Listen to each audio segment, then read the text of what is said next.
Pakibati nyo ang katabi ninyo at sabihin nyo, magandang hapon. Kapatid, pinagpala ka. Maraming salamat music team. By the way, 2 songs yun, ano? Yung isa, yung first song, at saka yung Dakila, no? Is that a original song? Praise God. Marami pa pong mga makalangit na awit ang lalabas mula sa ministry ng music team.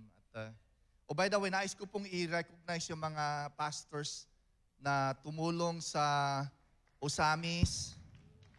Yan, mga pastor po. Si Pastor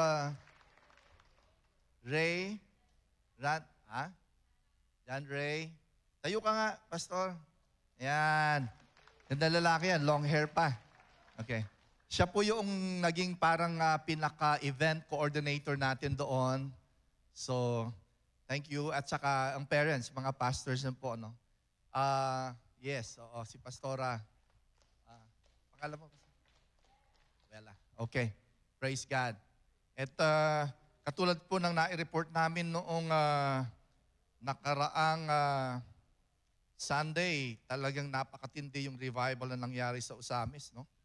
Purihin ang Panginoon at napakarami pong kaluluwa. 50,000, almost 50,000 ang na-reach. Glory to God. Talagang harvest time po sa Osamis City, no? Palapakan nga po natin ang Panginoon. Alam nyo, mga kapatid, pagka sinabi mong 50,000, at saka recorded po talaga po yun, ha? Recorded. Kung ang isang kaluluwa, nagdiriwang ang buong anghel sa langit. Paano pa yung 50,000 na imbis na pupunta sa impyerno, ay nakakilala sa Panginoon? Hallelujah! Praise God. Ano po? Purihin ang Panginoon. Kaya naman, mga kapatid, salamat sa inyong naging contribution doon sa Osamis. At sabi nga ni Brother John Smithwick, yung ating pong kapartner, yung Global Ventures, ay talagang sila ay nagpapasalamat sa cooperation ng mga churches sa Osamis City. Salamat sa inyo pong pagpapagal. At nais nilang bumalik. Okay? At ipapanalangin natin kung saan naman, no? Kasi magiging kapartner na po natin ang Global Ventures. At kaya yung mga nasa evangelism and outreach na ating rini-organize, ay kayo po ay magsihanda na. Ha? Diba, Roy? Saka Ferdy. Okay. Nakikita ko si Tinsi rito. Ha? Andun siya. Oh, at saka si Marvin. Diba?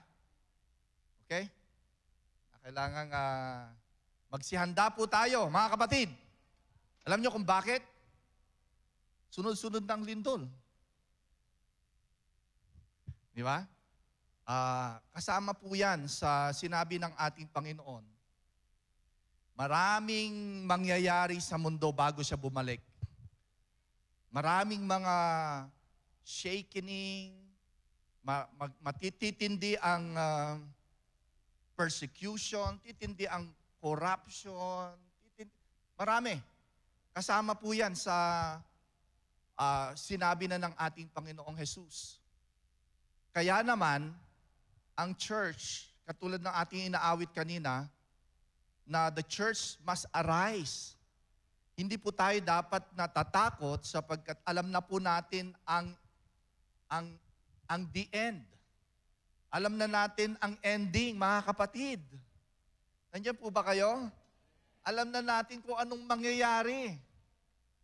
Kaya imbis na tayo ay sumama at sumabay sa takot ng mundo at syempre naman, maghahanda po tayo. Ano po? Kapag kalumindol dito, yung sinasabi nilang the big one, alam nyo nang gagawin ninyo, no?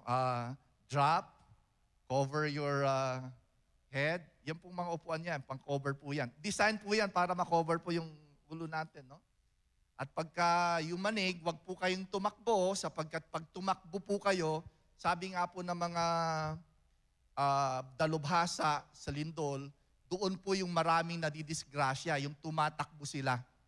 Kasi lumilindol, nagsishake, yun, nadadapa, so dapat kuwan muna kayo. Siyempre, tingnan nyo muna kung may babagsak sa inyo, no?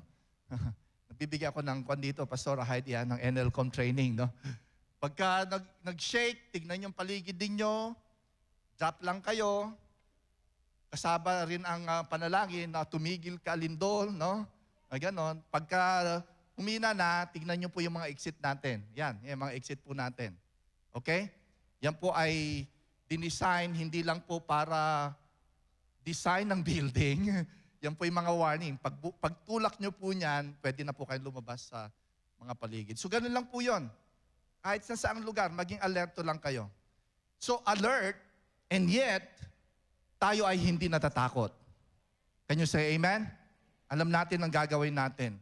Kaya, yun po ang nais kong maging message dito, katulad din po naging message ni Pastor po kanina umaga.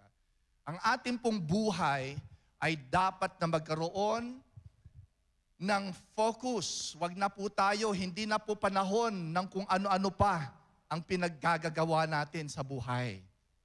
Dahil ang buhay po natin ay maiksi, ang buhay po natin ay fragile. Pwedeng buhay tayo ngayon, pwedeng bukas wala na. Naniniwala po ba kayo doon? Sabi nga ni Apostle James, ang buhay natin ay parang vapor, aso sa Tagalog. Ano? Nandyan, maya-maya, wala na. Ang buhay po natin dito sa lupa ay maiksi lamang at pansamantala lamang. Kaya gamitin po natin ang ating buhay ng may direksyon, may focus. Wala na tayong dapat na maging ibang layunin, kundi kung ano yung dapat po natin gawin. At ano po yon? Dapat po ay maging focus po tayo para sa Diyos. Dapat po ay maging focus po tayo para sa ating pamilya, ang ating mga mahal sa buhay. Nandiyan po ba kayo? At dapat maging focus din po tayo at maging pagpapala para sa ating bayan. Sa lugar na ating kinalalagyan.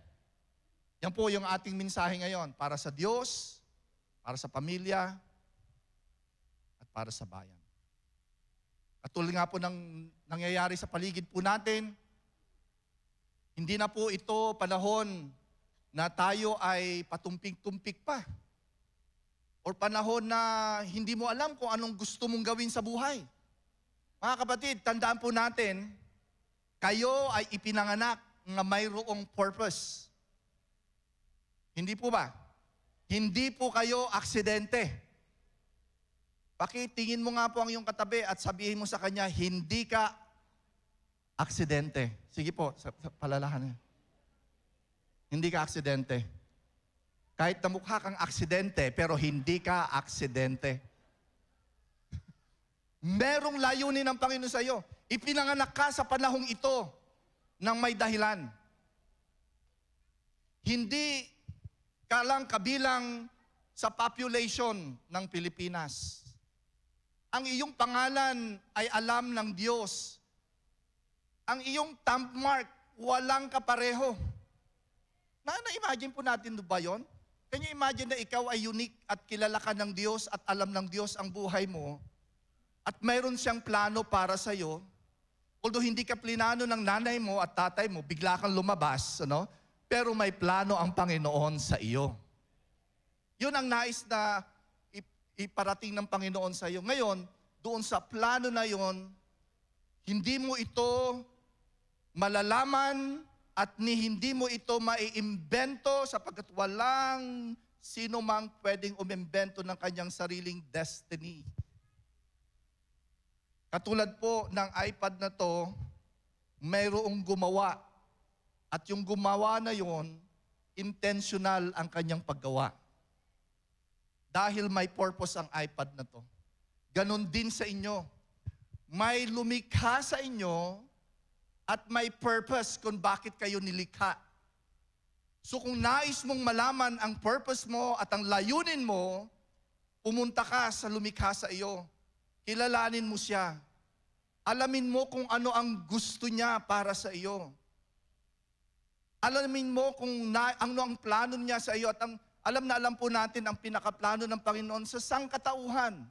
Katulad ng ating pinangaral sa Usamis at ipinapangaral natin sa lahat ng mga tao. Ganun na lamang ang pag-ibig ng Diyos sa sanglibutan. At pag sinabi nating sanglibutan, hindi po siya yung nature or yung earth, kundi ang tao. Ganon ang pag-ibig ng Diyos sa tao, na ipinagkaloob niya ang kanyang bugtong na anak upang ang sinuman na sumampalataya sa kanya ay hindi na mapapahamak. Yun ang pinaka-ultimate na plano ng Diyos sa sangkatauhan.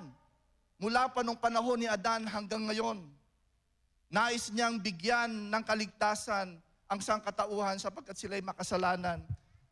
Ngunit kinakailangan manampalataya. So nagsisimula doon sa pagkakilala kay Kristo Jesus. Nagsisimula ang iyong layunin at pagkakaintindi sa iyong layunin pag kinilala mo si Jesus bilang Panginoon at bilang tagapagligtas. At pagkakinilala mo siya, tanungin mo ngayon ang Panginoon. Alala niyo po yung karanasan ni Apostol Pablo nung siya ay isa pang mag-uusig ng mga Kristiyano, na ang pangalan niya pa ay Saul noon. At siya po ay nagkaroon ng experience, ng personal encounter sa Panginoon. Naniniwala po ako na ang bawat tao dito sa lupa, mula noon hanggang ngayon, kahit sino pa man siya, ay bibigyan ng Panginoon ng isang pagkakataon na makarinig ng kanyang salita at magkaroon ng encounter sa kanya. At gagamitin niya kung ano pa man, kung tao, crusade, radyo, TV, online live streaming na katulad ngayon, maaring may naririnig o nakikinig ngayon na habang nag-scroll ng kanyang Facebook ay biglang napatutok dito at narinig niya na siya ay makasalanan at kailangan mong tumanggap sa Panginoon. Bibigyan ng Panginoon ng opportunity ang bawat kaluluwa sapagkat ang Diyos ay makatarungan. Hindi niya basta papupuntahin ka sa impyerno nang walang pagkilos ng Diyos para maligtas ka. So every single person will have a personal encounter with the Lord so that they will be saved. Katulad ni Apostol Pablo noong siya ay Saul pa. At alam niyo nung siya ay nagkaroon ng experience, ano yung mga tanong ni Apostol Pablo during that time? Sino ka, Panginoon? At napakilala ang Panginoon sa kanya. Bawat tao ay nagtatanong, sino ka? At magpapakilala ang Panginoon sa kanya. Yun ang una sa pinaka-importanting tanong sa buhay ng isang tao, isang kaluluwa. Sino ang Diyos? At hindi kailanman ililihim ng Diyos kung sino siya. Gagawa siya ng paraan para ipakilala niya sa sino man. At sa kung anumang religion ka, kaya ikaw ay Muslim, ikaw ay Katoliko, kaya ikaw ay atheist, magpapakilala siya. At pag ikaw ay nakaranas ng pagbabago, yung pangalawang importanteng tanong, ano ang gusto mong gawin ko, Panginoon? So yung una, sabi ng Apostol Pablo, sino ka? Sabi ng ating Panginoong Jesus, ako si Jesus na iyong inuusig.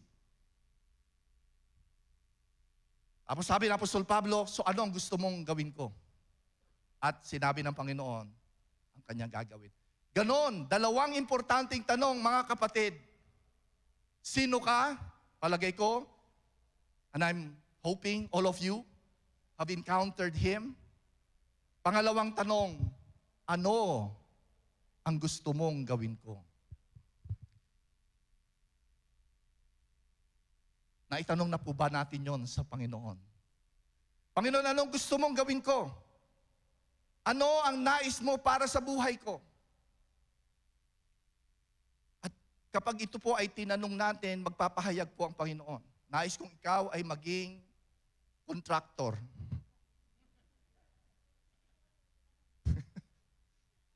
Nabanggit ko po ito nung last Sunday, di ba? Ang unang na-mention na pinuspos ng Panginoon ay isang contractor sa Book of Exodus.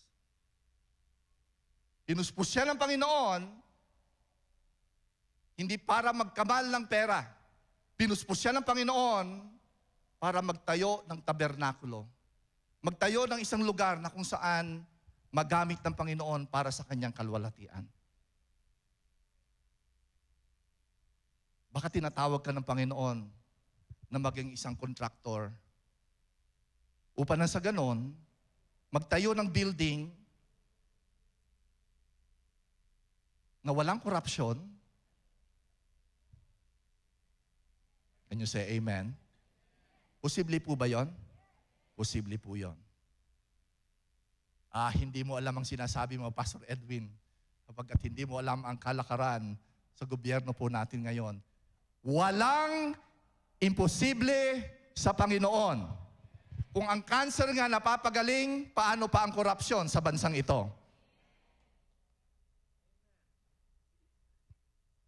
Dahil nais ko na ikaw ay maging patotoo ng katuwiran, gusto ko maging example ka ng isang patotoo.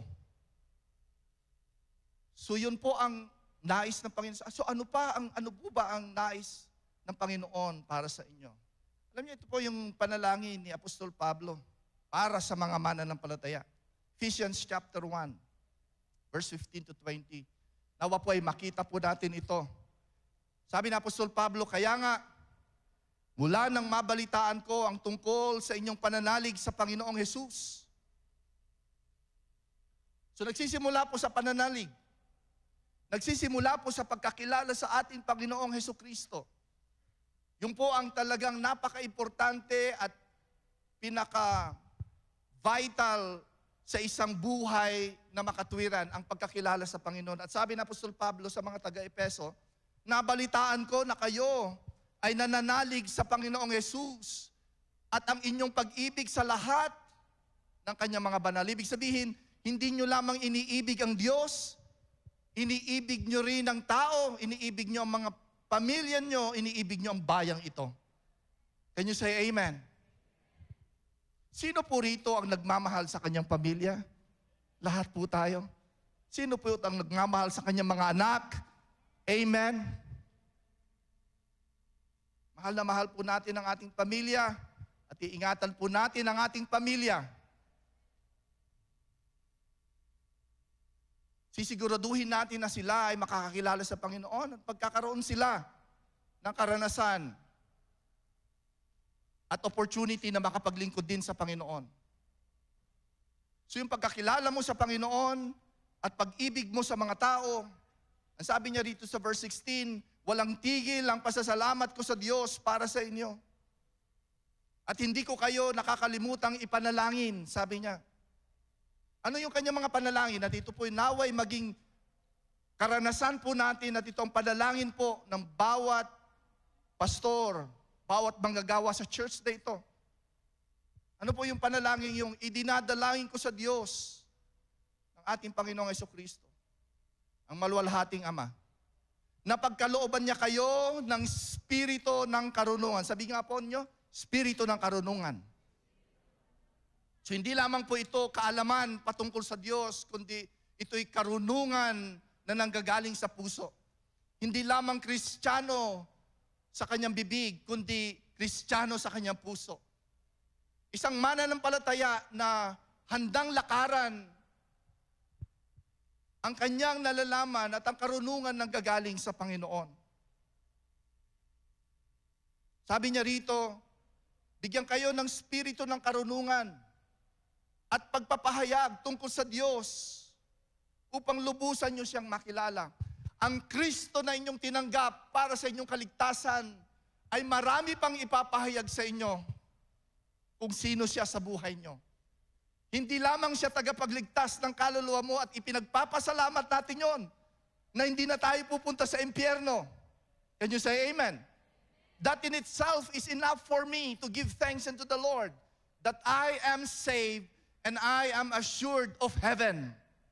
And I don't have to fear death because I believe on the Lord Jesus and I'm going into His presence that if I die today, I will not fear death because I will just step into eternity, into His presence. Can you say amen? That in itself, ipagpapasalamat ko na sa Panginoon. Palapakan po natin ang Panginoon dyan. Pero hindi po natatapos doon. Hindi niya po lang tayo iniligtas. Binibigyan niya po tayo ng pagkakataong maranasan po natin kung ano ang pakiramdam ng taong may significance, ng taong lumalakad ayon sa kanyang purpose, ayon sa orihinal na plano ng Diyos kay Adan at kay Eva, na hindi ka lang para pumunta sa langit, kundi magiging ka-partner kita sa pagbibuild ng kanyang kaharian dito sa lupa. Magiging ka-partner kita upang nang sa ganon maranasan mo rin kung gaano kasaya ang makita mo na isang drug addict, walang pag-asa, pero ginamit ka ng Panginoon para makilala siya sa Panginoon at na-disciple siya at ngayon ay naglilingkod siya sa Panginoon. Hindi po ba napakasaya yon? Na makita mo ang isang taong dati parang walang pag-asa, pero ginamit ka ng Panginoon upang nang sa ganoon, magkaroon siya ng bagong buhay at gamitin niya ang kanyang buhay para sa Panginoon. Hindi po pera ang makapagbibigay sa iyo ng fulfillment sa buhay. Although kailangan po natin ng pera, kasi magbabayad po tayo ng Meralco, hindi po ba? Kailangan natin ng pera kasi kailangan natin magbayad ng ating pangrenta. Pero more than that, huwag niyo masyadong i-stress ang iyong sarili sa inyong material na pangangailangan sapagkat hindi kayo pababayaan ng Panginoon at ipoprovide ng Panginoon ang lahat ng ating pangangailangan. Can you say amen? Kailan po ba ninyo nakita na ang sweldo nyo ay mas malaki kaysa sa inyong mga pangangailangan sa buhay? Kung kukwentahin ninyo ang inyong tinatanggap at kukwentahin ninyo ang inyong nagagastos, mamamangha kayo kung paano kayo nakakapagbayad dahil ang provision ng Panginoon ay laging nandyan para sa inyo. Dahil hindi lang tayo nabubuhay sa sweldo, kundi nabubuhay tayo sa provision ng Panginoon. Pero kailangan nyo magtrabaho. Hindi ko po sinasabing huwag po kayo magtrabaho. Amen? Baka mamaya po lumabas po kayo. Sabi ni Pastor ito. Hindi po. Love your job. Be diligent. Be responsible. But it is not your job that will provide for you. It is God who will provide all our needs. So sabi ni Apostol Pablo, dinadalain ko sa Diyos na naway maintindihan nyo yan. Naway makita ninyo na ang buhay ninyo at ang purpose ninyo ay hindi lamang magtrabaho na magtrabaho na magtrabaho na magtrabaho na magtrabaho na magtrabaho at wala na kayong panahon sa inyong pamilya. Balansehin po natin. Mahal po natin ang ating pamilya, hindi po ba, mga kapatid? Di ba? Pagdaanan po natin ng isang quality time para sa pamilya natin. Pastor, kaya nga ako laging nag-o-overtime para sa aking pamilya. Di po ba? Ganun lang natin. Kaya nga po ako nag-o-overtime. Hindi na nga ako natutulog Diba? Pero hindi po sa oras o hindi sa dami ng oras, kundi sa quality ng iyong panahon para sa iyong pamilya. Yung kalidad ng iyong pag-iintindi para sa iyong pamilya. Pero yun nga po, napaka-importante sa lahat. Unahin po natin na malaman kung ano ang kalooban ng Panginoon. Magkaroon tayo ng karunungan doon. Verse 18, naway liwanagan ng Diyos ang inyong mga puso. Ito mga mananampalataya na po ito, ha? Hindi po ito unbeliever. Mga mananampalataya na ito. Ang panalangin, Apostol Pablo, naway liwanagan ng Diyos ang inyong puso. Yun din po ang panalangin ko sa aking sarili at sa bawat isa sa atin. Maliwanagan ang ating puso at malaman natin ang pag-asa na para doon ay tinawag niya kayo kung gaano kasagana ang pagpapala, hallelujah, na inilaan niya para sa kanyang mga banal. Masagana ang ipagpapala na inilaan ng Panginoon para sa atin. Yun po ang ating paniwalaan. Ngunit paano mo mapapaniwalaan kung hindi mo naiintindihan? Paano natin paniniwalaan ang ipinangako ng Panginoon kung hindi ito nagiging maliwanag sa ating puso? Hindi po ba? Kaya yung pong panalangin, hindi po sa malaman po natin yung mga verses, kundi yung maintindihan po natin ito sa puso po natin. Hindi ako kailanman pababayaan ng Panginoon sapagkat nakalaan ng kanyang biyaya para sa akin. Bago pa man ako ipinanganak, nakahanda na yung provision para sa akin. Kaya every single day, babangon ka at ikaw ay gigising na nagpapasalamat, hindi nagko-complain. Nagpapasalamat, Panginoon, ngayong araw na ito ay araw na inilaan mo para sa akin upang matunghayan ko, maranasan ko, at makita ko ang iyong mga biyaya para sa akin. Ang mahirap po sa atin, nauuna yung problema na iniintindi natin kaysa yung biyaya ng Panginoon. Lahat po tayo, hindi po ako exempted doon. Kasi ngayon pa lamang iniisip ko na, ano kaya mangyayari sa akin bukas, di ba? Ano kaya ang aking gagawin bukas? Mababayaran ko kaya ito? Mapupuntahan ko ba ito? Matatapos ba itong problemang ito? Mga kapatid, yung bukas, hawak ng Panginoon. Hindi mo nga alam kung bukas buhay ka pa, hindi po ba? So, huwag mong masyado intindihan yung bukas mo. Sapagkat ngayon ang araw na ginawa ng Panginoon. Can you say amen? Ngayon yung dapat po nating intindihin. Salamat sa Panginoon. Sa mga tao nasa paligid natin. Salamat sa church na ito. Salamat na ngayon, at least ay nakakakain tayo, may biyaya, may provision. Amen. Bukas, huwag niyo po intindihin. Panginoon din ang magiging provider po natin bukas. Can you say amen? So ang nagiging problema po natin, pinoproblema po natin yung problema. Yun ang problema po natin. Masyado natin pinoproblema ang problema, samantalang yung problema ay bukas pa naman. Sabi nga ng ating Panginoon, di ba? Matthew chapter 6 verse 34. Yung problema nyo bukas, hindi nyo dapat na intindihin kasi hindi yan nakakapagpahaba ng buhay. Hindi ma-extend ang buhay nyo sa pagproblema nyo ng problema nyo bukas. Hayaan nyo na bawat araw ay sapat na.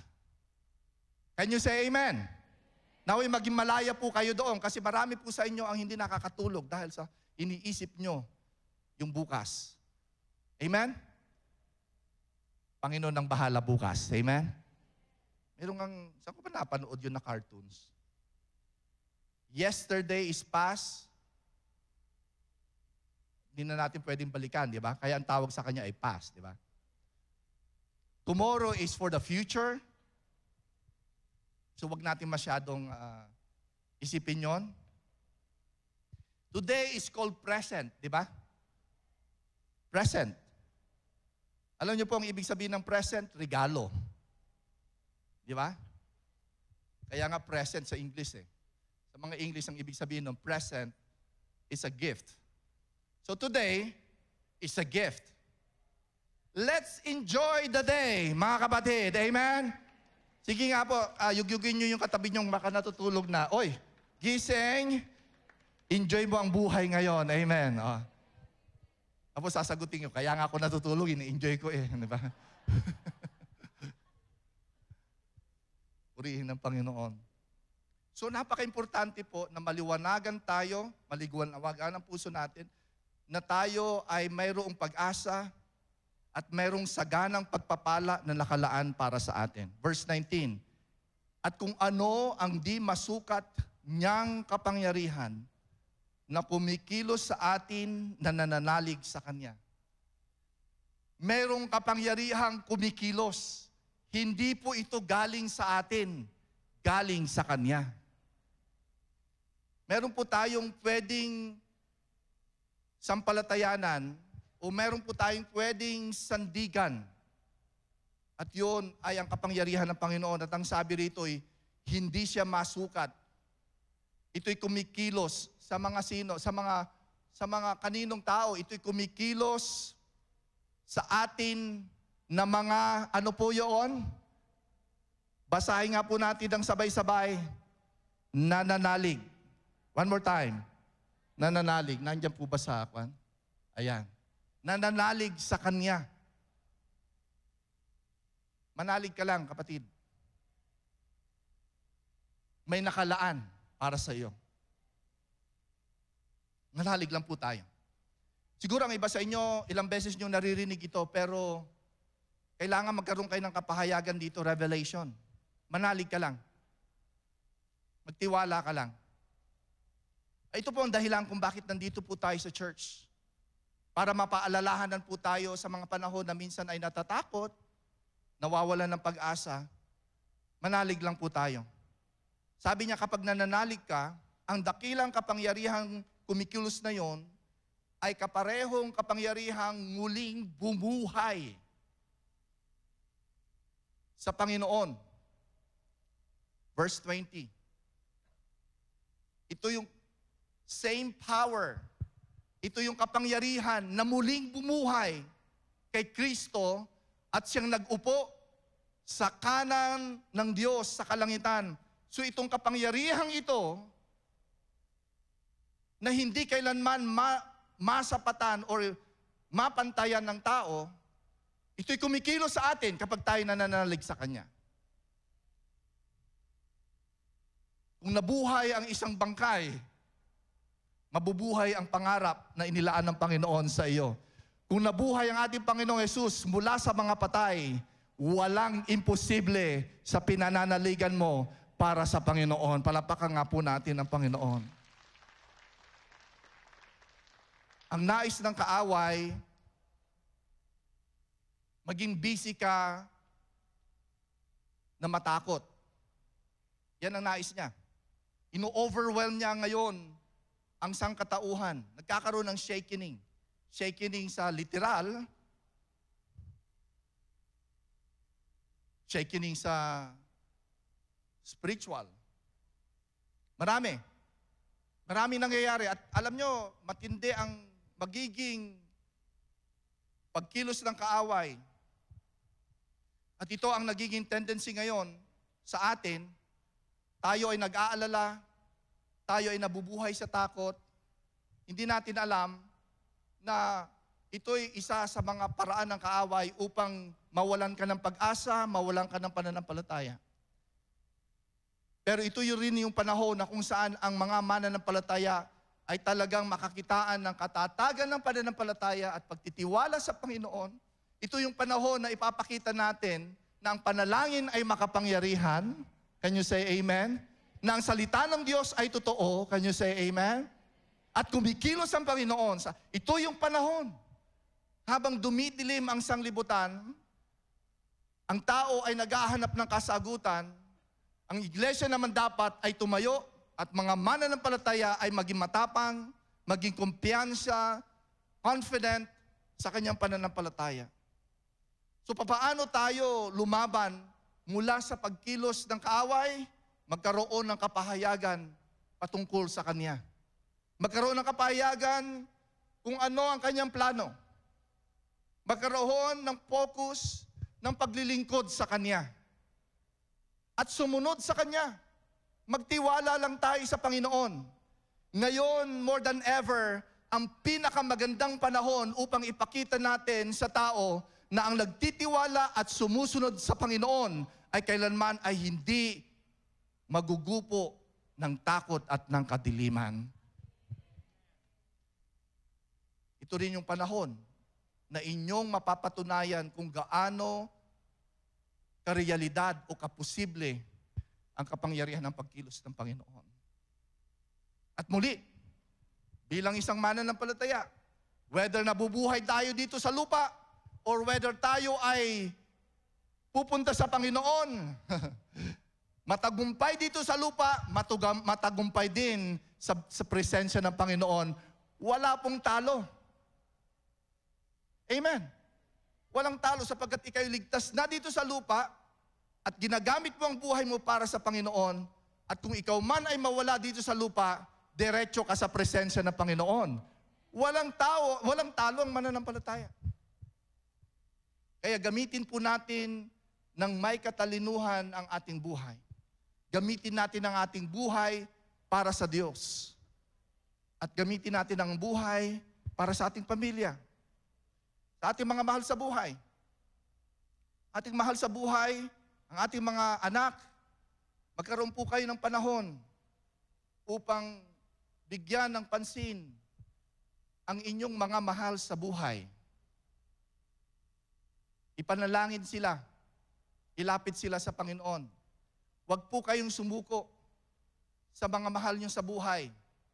Pag nakikita nyo ang kanilang buhay ngayon na tila walang pag-asa, hindi sinasabi ng Panginoon na walang pag-asa. May pag-asa. Yung mga mahal nyo sa buhay. May pagkilos ang Panginoon. Huwag nyong bibitawan sa pananalangin at pagtitiwala na kung sila man ay nawawala sa ngayon, paniwalaan nyo yung pangako ng ating Panginoon sa Book of Acts, believe and you will be saved. You and your what?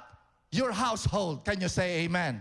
So yung pangako ng Panginoon na kapag ikaw ay nanampalataya, ililigtas din ng Panginoon ang inyong mahal sa buhay. Palapakan po natin ang Panginoon. Ngayon, hindi natin alam kung paano. Hindi natin alam kung paano sila makakakilala sa Panginoon. Pero walang imposible sa Panginoon. Ipapanalangin natin na magpadala siya ng mga manggagawa upang i-witness ang ating mga mahal sa buhay. Kung tila hindi niya tayo pinapansin, dahil tayo mga magulang, pinagtatawanan ng ating pananampalataya, huwag tayong mag-alala. Dahil yung panalangin mo ay hindi kailanman nasasayang. Naririnig ng langit ang iyong panalangin at ang inyong mga mahal sa buhay ay makakakilala sa Panginoon. Huwag na huwag niyong susukuan ang inyong mga mahal sa buhay. Can you say amen? Minsan, ang pinakamasakit minsan sa puso ng isang magulang ay yung nangyayari sa inyong mga anak, hindi po ba? Kaya minsan, yun din ang ginagamit ng kaaway upang ang emosyon mo ay, mapanghinaan ka ng loob. Pero kung paano ka nananalangin at naniniwala ng miracle sa ibang mga tao, lalo na po yung mga mananampalataya, nagmi-minister ka sa ibang tao, nakikita mo nakakilala sa Panginoon. Di ba? Panginoon, kailan kaya ang aking mga anak? Gagawa ang Panginoon para sa inyong mga anak. Maring hindi ikaw ang gagamitin, iba ang gagamitin ng Panginoon. Amen? Huwag nyo lang silang susukuan. Patuloy nyong mahalin. Patuloy nyong ipanalangin. Patuloy natin ipakita na tayo Kristiyanong mga magulang o Kristiyanong pamilya. Kung minsan naiinis na tayo, huwag po tayo magpainis.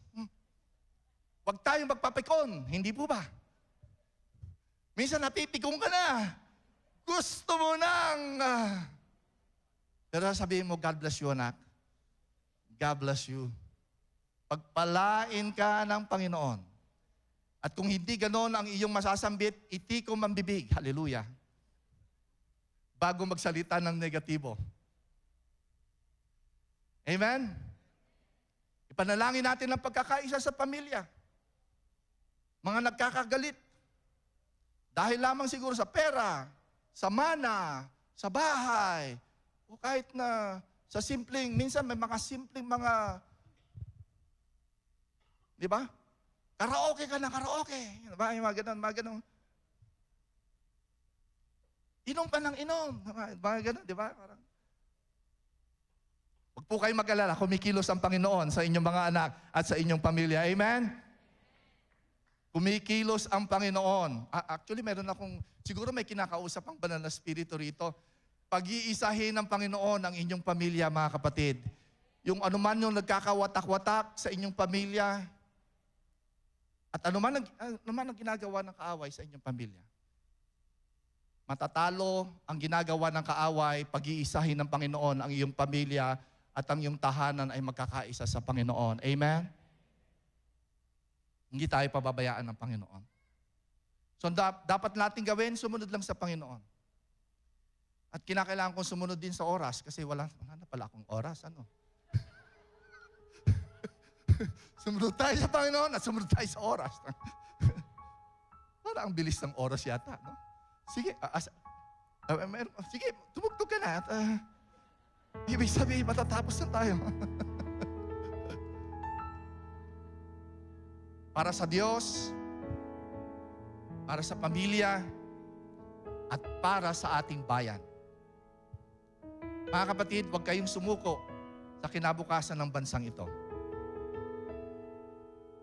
Dahil naniniwala naman tayo, ang bansa ay kinapapalooban ng mga tao. So hindi ito isang basta physical na Pilipinas. Kaya ito naging isang bansa ay dahil sa lipunan. At sa isang lipunan, magkakaroon ng pagbabago. Naniniwala po ba kayo doon? Parang mahina po ang inyong amen, ha? Magkakaroon ng pagbabago ang ating lipunan. Alam niyo kung bakit?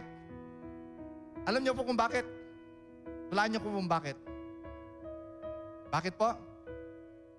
Nandito kayong naniniwala sa kapangyarihan ng Panginoon.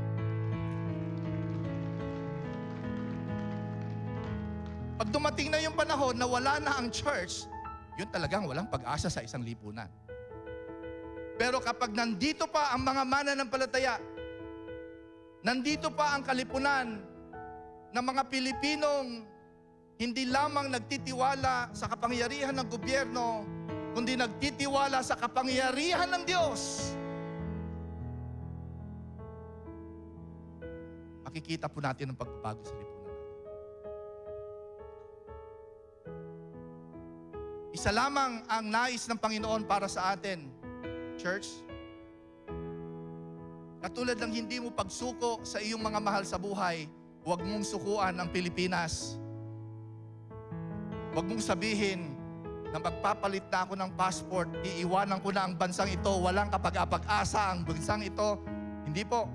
Habang nandito tayo sa Pilipinas, nakatuntong sa bansang Pilipinas, maniniwala tayo sa pagbabago ng bansang ito at magkakaroon ng pagbabago sa bansang ito. Sige po, palakpakan po natin. Hindi po madali. Hindi po madali. Mahabang proseso.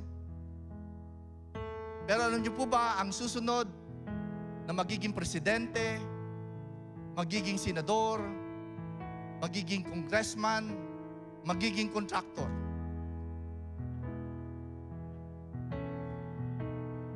At magiging secretary ng DPWH at lahat ng ahensya ng gobyerno. Alam niyo po kung sino sila? Yung pong nasa Little Legend. Yung pong nasa Wonder League. Yung pong nakita nyo kanina na dinidisciple natin na 5 taon, 6 na taon, dinidisciple ni Pastor Jay. Sila, kaya nakikita natin may pag-asang bansa natin. Dahil sila ay naroroon at nililinang natin, dinitrain natin para maging isang makatuwiran at para isang makatarungan at matuwid na leader sa susunod. Kaya wag po kayong mawalan ng pag-asa. Can you say amen? Ang bayang Pilipinas ay pinagpala ng Panginoon. Ang bansang Pilipinas ay patuloy na makakaranas ng pagkilos ng Panginoon. Dahil nandiyan po kayo.